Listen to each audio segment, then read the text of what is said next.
అందరికీ నమస్కారం. రామ్తా విజ్ఞానం, రామ్తా దివ్య సంపద వివి రమణ. రామ్తా విజ్ఞానం మన విజ్ఞానం. మన నవ విజ్ఞానం, మానవ విజ్ఞానం, మన నవ్య విజ్ఞానం. విజ్ఞానం అనేది మతానికి, ఒక పద్ధతికి మరియు కొన్ని కట్టుబాట్లకి సంబంధించినది కాదు. ఆధ్యాత్మిక ఆత్మశాస్త్రం. మానవ జాతి ముందు ఉన్నటువంటి ఏకైక మార్గం ఆధ్యాత్మికత. తన గురించి తాను తెలుసుకోవడం, 10 మంది గురించి తెలుసుకోవడం, విశ్వం గురించి తెలుసుకోవడం. రాంతా ఎవరు? ఒక ఆధ్యాత్మిక నాయకుడు మరియు బోధకుడు. జెజెడ్ నైట్ అని కూడా పిలుస్తారు. ఈయన ఒక ప్రత్యేకమైన ఆలోచన పద్ధతిని మరియు జ్ఞానాన్ని అందించడానికి పేరు పొందాడు. మానవుడు దైవంగా మారిన పరమాత్మ స్వరూపుడు రామ్తా. నిన్నటి తరగతిలో మనం ఏం చెప్పుకున్నాము? ఒక బాటసారి, అవును, మరియు సందేశకుడు.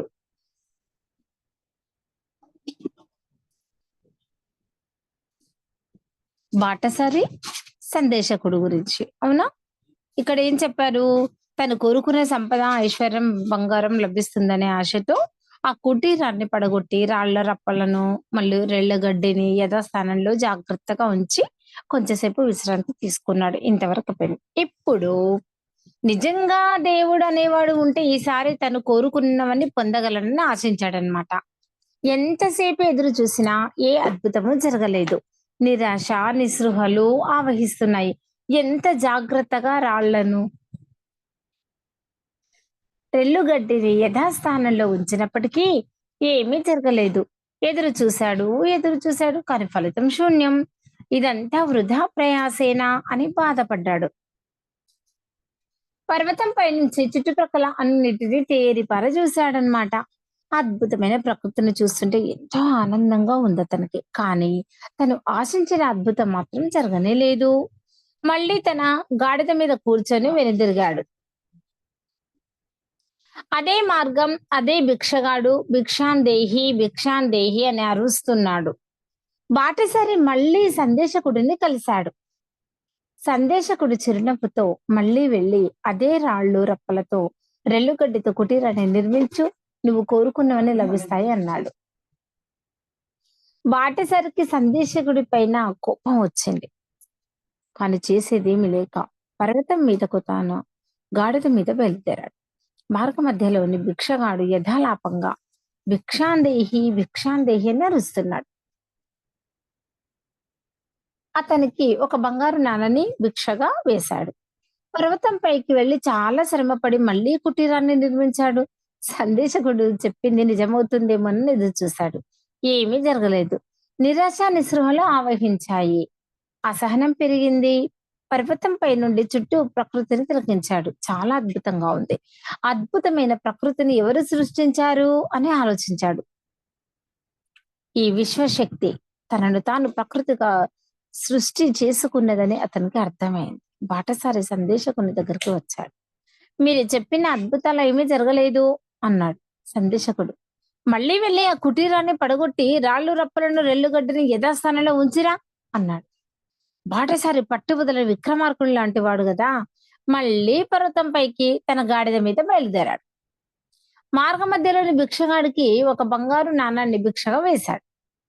భిక్షగాడు రోజు రోజుకి ధనవంతుడు అవుతున్నట్లు గమనించాడు. కానీ తన పరిస్థితిలో ఏ మార్పు లేదు. పర్వతం పైకి చేరి ఆ కుటీరాన్ని పడగొట్టి రాళ్ళు రప్పలను, రెల్లుగడ్డి యథాస్థానంలో మళ్ళీ అలాగే పెట్టాడు. చాలా సమయం ఎదురు చూశాడు. అద్భుతాలు ఏమీ జరగలేదు. బాటసారి ఆ ప్రకృతిని, పర్వతం యొక్క అందాన్ని చూసి పరవశించాడు. ఏకాంతం కదా, ఎంతో ప్రశాంతంగా ఉంది అతనికి. కళ్ళు మూసుకున్నాడు. తన శ్వాసను గమనించాడు. కొంత సమయం అలా గడిచింది. కళ్ళు తెరిచాడు. మనసుకు హాయిగా ఉంది. కానీ ఇంకా కొన్ని సందేహాలు అతనిని వదిలిపెట్టలేదు. అద్భుతాలు జరుగుతాయేమోనని ఎదురు చూశాడు. కాని ఫలితం లేదు. సందేశకుడు ఇలా చెబుతూనే ఉన్నాడు. బాటసారి కూడా పర్వతం పైకి వెళ్లి కుటీరాన్ని నిర్మించడము, పడగొట్టడము చేస్తూనే ఉన్నాడు. అలా 10 మార్లు వెళ్ళి ఉంటాడు. 11వసారి సందేశకుడు పర్వతం పైకి వెళ్లి కుటీరాన్ని నిర్మించిరా అన్నాడు బాటసారితో. మార్గం మధ్యలో భిక్షగాడికి యథాలాపంగా బంగారు నాణాన్ని భిక్షగా వేశాడు. పర్వతం మీదకు చేరుకున్నాడు. రాళ్ళు, రప్పలతో, రెల్లుగడ్డితో కుటీరాన్ని నిర్మించాడు. దేవుడు నన్ను కరుణించడా? నేను కోరుకున్న సంపదను పొందలేనా? అని తలపోస్తూ ఏడ్చాడు. ఎంత సమయం ఏడ్చినా కనిపించేవాడు లేడు. అవునా? ఎంత సమయం ఏడ్చినా కనికరించేవాడు లేడు. ఏడ్చి ఏడ్చి ఇక లాభం లేదనుకొని కళ్ళు మూసుకొని శ్వాసను గమనించాడు. అతనికి హాయిగా ఉంది. తనలోని శ్వాసను గమనిస్తూ ఉండగా ఆనందం తెరలు తెరలుగా తనలో నుంచి ఉద్భవిస్తుంది. అలా గమనిస్తూ ఉన్నాడు. అంతరాత్మ ప్రబోధం వినబడుతోంది. అతనికి ఎంతో ఆనందంగా ఉంది. కొంత సమయం తర్వాత కళ్ళు తెరిచాడు. తన గాడిద మీద కూర్చుని పర్వతం దిగాడు. సందేశకుడిని కలిశాడు. మీరు చెప్పిన పని చేశాను. మళ్ళీ వెళ్ళి కుటీరాన్ని పడగొట్టి రాళ్ల రప్పలను, రెల్లుగడ్డిని యథాస్థానంలో ఉంచిరా అన్నాడు సందేశకుడు. బాటసారి అక్కడే నిల్చొని కుటీరాన్ని పడగొట్టి వచ్చాను స్వామి అన్నాడు. అయితే ఈసారి కుటీరాన్ని నిర్మించిరా అన్నాడు సందేశకుడు. కుటీరాన్ని నిర్మించి వచ్చాను స్వామి అన్నాడు బాటసారి అక్కడే నిలబడి. ఆ బాటసారి చెప్పినట్లుగానే పర్వతం మీద కుటీరం పడగొట్టి పడుతోంది. మళ్ళీ పునర్నించబడుతోంది. సందేశకుడు కుటీరాన్ని నిర్మించడం మరి పడగొట్టడం గురించి చెప్పినప్పటికీ బాటసారి అవే మాటలు పునరావృతం చేస్తున్నాడు.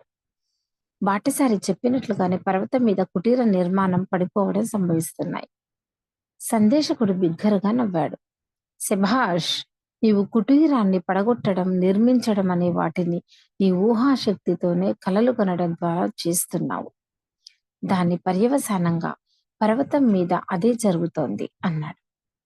బాటసారి ఆశ్చర్యపోయాడు. తన ఊహాశక్తికి అంత శక్తి ఉందా? తలుచుకుంటే ఆనందంగా ఉంది అతనికి. అదే ఊహాశక్తితో నీ జీవితంలో కావలసిన వాటిని పొందు అన్నాడు సందేశకుడు. బాటసారి దృఢ సంకల్పంతో, పట్టుదలతో సందేశకుడి ఆదేశాలను పాటించాడు. తన జీవితంలో కావలసిన వాటన్నిటినీ తన ఊహాశక్తితో పొందాడు. ఈ కథ ద్వారా మీకేమి బోధపడింది? బాహ్యంగా ఎంత వెతికినా దొరకదు. మీరు వెతకాల్సింది మీ అంతర్ప్రపంచంలోనని అర్థమవుతుంది కదా. అంటే రాళ్ళు, రప్పలతో కుటీరాన్ని నిర్మించడం అనేది భౌతిక శ్రమ. మరి ఊహాశక్తితో కుటీరాన్ని నిర్మించడం అనేది మనోశక్తితో చేసే శ్రమ. మనోశక్తి ద్వారా అన్నీ సాధ్యమే. ఆత్మశక్తి యొక్క అంశమే ఈ మనోశక్తి. మీ లోపల మనోశక్తి ఏది ఉందో అదే బాహ్య ప్రపంచంలో భౌతిక సంఘటనగా వాస్తవ రూపం చెందుతుంది. అవునా? ఐ ఆల్రెడీ హ్యావ్, నేను ఇప్పటికే కలిగి ఉంటున్నాను అనే భావన మీలో కలగాలి.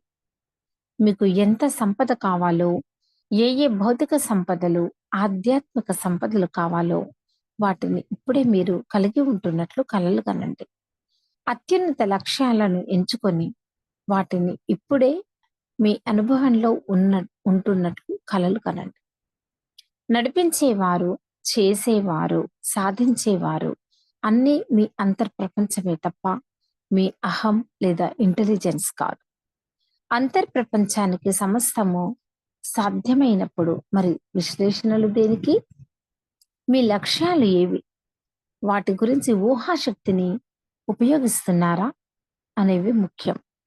లక్ష్యాలు వాస్తవ రూపం చెందడానికి మీరు భావించే ఇంటెలిజెన్స్ పాత్ర ఏమాత్రం ఉండదు.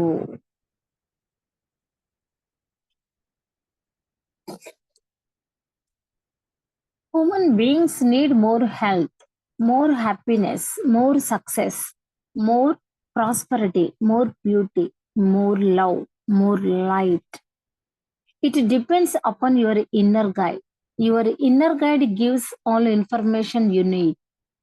As your knowledge expands, so your inner guide helps you get all you Dzire. మానవ జాతికి మరింత ఆనంద, మరింత ఆరోగ్యం, మరింత సంతోషం, మరింత విజయం, సంపద మరింత, సౌందర్యం మరింత, ప్రేమ మరింత, శక్తి, కాంతి అవసరం. ఇదంతా మీ అంతర్ప్రబోధకుడి నుండి లభిస్తుంటుంది. మీరు కోరుకున్న సమాచారం అంతా మీ అంతర్ప్రబోధకుడి నుండి ఇవ్వబడుతుంది. మీకు జ్ఞాన విస్తరణ పెరిగే కొలది మీరు ఆకాంక్షిస్తున్న వాటన్నిటినీ మీ అంతర్ప్రబోధకుడు అందిస్తుంటాడు.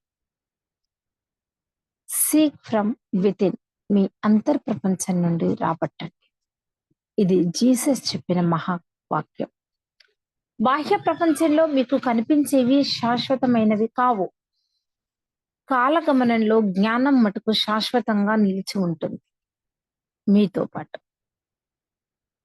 ఈ అధ్యాయంలో మీరు ఏమి గ్రహించారు? ఐ ఆల్రెడీ హ్యావ్, నేను ఇప్పటికే కలిగి ఉన్నాను, పొంది ఉన్నాను అనే విషయం ఈ అధ్యాయం ద్వారా మీకు బోధపడింది. ఈ బోధన అంటే టీచింగ్ మీ జీవితంలో అన్ని విషయాలకు వర్తిస్తుంది. మీకు జ్ఞాపక శక్తి లేదా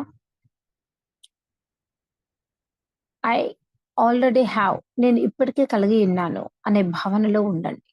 జ్ఞాపక శక్తిని కలిగి ఉంటున్నట్లు కలలు కనండి. మీకు ధన సంపద లేదా ఐ ఆల్రెడీ హ్యావ్ అనే భావనలో ఉండండి. ధన సంపదను ఇప్పటికే మీ జీవితంలో కలిగి ఉన్నట్లు కలలు కనండి. మీకు సరియైన మిత్రులు లేరా? ఐ ఆల్రెడీ హ్యావ్ అనే భావనను కలిగి ఉండండి. మంచి మిత్రులు ఇప్పటికే మీ జీవితంలో ఉన్నట్లు కలలు కనండి. మీకు సరైన ఆరోగ్యం లేదా? ఐ ఆల్రెడీ హ్యావ్ అనే భావనలో ఉండండి. సరైన ఆరోగ్యంతో ఉంటున్నట్లు కలలు కనండి.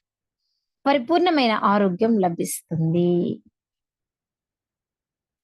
మీకు ఆత్మవిశ్వాసం లేదా? ఐ ఆల్రెడీ హ్యావ్ అనే భావన ఇదివరకే ఆత్మవిశ్వాసం కలిగి ఉంటున్నట్లు కలలు కనండి. మీకు సంభాషణ చాతుర్యం, కమ్యూనికేషన్ స్కిల్స్ లేదా? అయితే ఐ ఆల్రెడీ హ్యావ్ అనే భావన సంభాషణ చాతుర్యం ఇప్పటికే కలిగి ఉంటున్నట్లు కలలు కనండి. మానవునికి ఏ నైపుణ్యం అయినా సరే అది అంతర్ప్రపంచం నుండి అభివృద్ధి చెందాలి. అంతే తప్ప వ్యక్తిత్వ వికాస పుస్తకాల వల్ల అంటే పర్సనాలిటీ డెవలప్మెంట్ బుక్స్ వల్ల మీకు ఒరిగేది చూడండి.